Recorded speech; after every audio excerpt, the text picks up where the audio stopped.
Hello friends, welcome back to my channel. I am Dr. Meena, practice in Pune, Maharashtra since more than 15 years.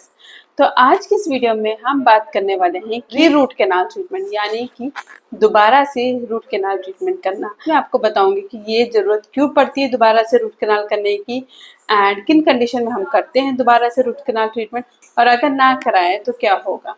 तो video start करने से पहले अगर आप channel में नए हैं तो इसको लाइक शेयर एंड सब्सक्राइब जरूर करिए and hit the bell icon ताकि मेरी आने वाली हर लेटेस्ट वीडियो का अपडेट आपको मिलता रहे। So let's start the video.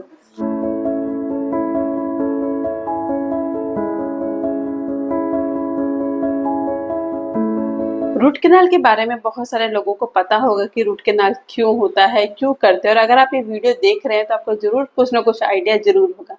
But मैं फिर भी आपको बता देती हूँ कि अगर आपके दांतों में ऑलरेडी रूट कैनाल हुआ है एंड वो रूट कैनाल में आपको कुछ ऐसी प्रॉब्लम्स दे रहा है जैसे कि आपको पेन हो रहा है, स्वेलिंग हो रही है, उस दांत के ऊपर एक पिंपल टाइप का कुछ बन गया है जिसको हम एब्सेस बोलते हैं, ऐसा कुछ हो गया है, तो इसका मतलब है कि आपके दांत में दोबारा से इन्फेक्शन हो गया है।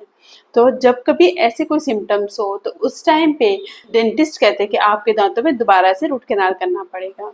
ये री रूट कैनाल होता क्या है, ताकि जो ओल्ड फिलिंग मटेरियल होता है जो कि रूट कैनाल के टाइम पे डाला गया है फिलिंग मटेरियल दांत के अंदर, उसको निकाल देते हैं।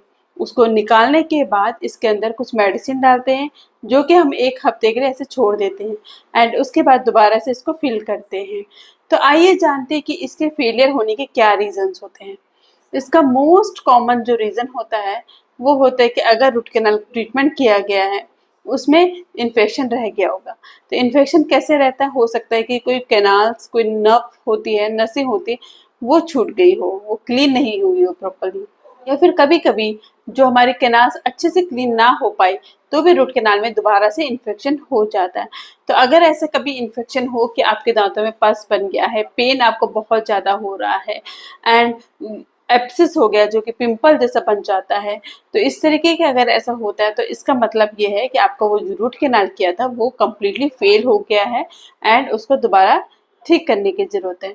अभी नेक्स्ट क्वेश्चन आता है कि क्या मैम हर रूट कैनाल जो फेल होता है उसमें री रूट कैनाल पॉसिबल है? हाँ, उसकी भी कुछ कंडीशंस होती है। पहले हमें एक्सरे लेके देखना पड़ता है। अगर एक्सरे में हमको अच्छे से दिख गया है कि हाँ ठीक है, दांत का स्ट्रक्चर ठीक है, दांत नॉर्मल है एंड बोन लॉस नहीं है, तो हाँ दोबारा से रूट कैनाल करते हैं। अदरवाइज बहुत सारी कंडीशंस ऐसी होती है कि दांत कम्प्लीटली डैमेज हो चुका है, पेशेंट की ओरल हाइजीन बिल्कुल भी अच्छी नहीं है, दांत हिल रहा है, इन्फेक्शन इतना ज़्यादा हो गया है कि दांत की पूरी रूट रिजॉल्व हो चुकी है, तो उस केस में री रूट कैनाल पॉसिबल नहीं होता है। उस केस में दांत को निकालना पड़ता है। तो ये पॉसिबल है कि नहीं है ये एक्सरे से कंफर्म होता है।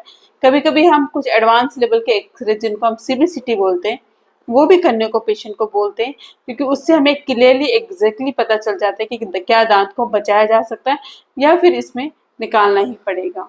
तो अगर आपके दांतों में इन्फेक्शन है और आप सोच रहे हैं कि इसका क्या इलाज करा जाए, तो आपके दांतों में सबसे पहले एक्सरे से कंफर्म होगा कि आपके दांतों को निकालना है या फिर रूट कैनाल करना है। तो अगर री रूट कैनाल भी करना है तो आपको बिल्कुल घबराने की जरूरत नहीं है। कम्प्लीटली सेफ प्रोसीजर होता है, कम्प्लीटली पेनलेस प्रोसीजर होता है एंड दोबारा से आपके दांत को सेव किया जा सकता है। तो आज की इस वीडियो में यही तक था। If you still have any doubt you can write me in the comment box. So thank you so much for watching my video.